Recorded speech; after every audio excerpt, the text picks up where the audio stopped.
welcome to our St. Patrick's Day recipe, and happy St. Patrick's Day. So because I'm from Ireland, I wanted to share a really simple Irish recipe. This recipe comes from our most famous breakfast in the province that I'm from, Ulster, which is an Ulster fry.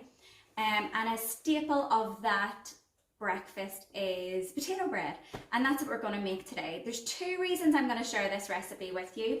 The first is that it's absolutely delicious, and the second is it's really simple, which means it's super kid friendly. And I've got two really super guests today. I've got Aidan, who's 6, and I've got Molly, who's 8, and they're going to help me with the recipe the entire way. So let's get started, and I hope you enjoy this.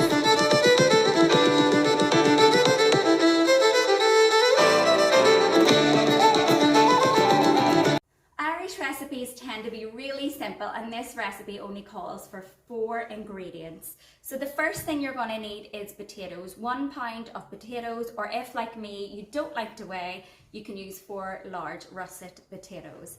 You're going to need some salt, and because of dietary requirements in this home, we are going to make a dairy-free and gluten-free version of potato bread. Because of that, I'm going to use Smart Balance, 1 tablespoon of this, but you can sub it 1 for 1 with normal butter. I'm also going to use 1 cup of Bob's Red Mill gluten-free flour. You can sub that again 1 for 1 with normal plain flour. So let's get started.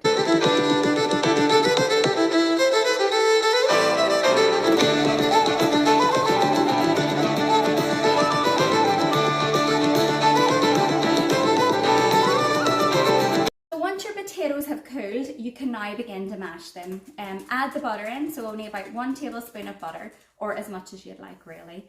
And I'm just using a traditional masher to mash up the potatoes. Aidan, do you want to help me? Come on ahead. That's it, just squish down as hard as you can.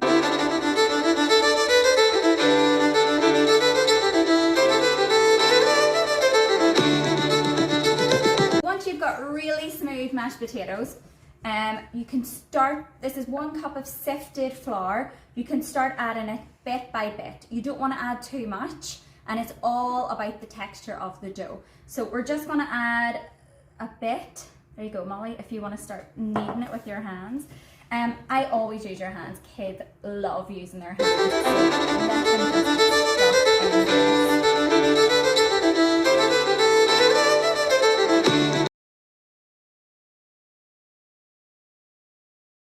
Now you've got the perfect bread dough.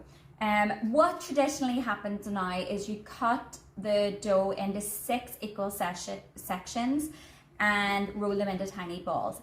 I'm going to make it a bit more fun today, and rather than using the traditional shape of potato bread, we are going to cut it off.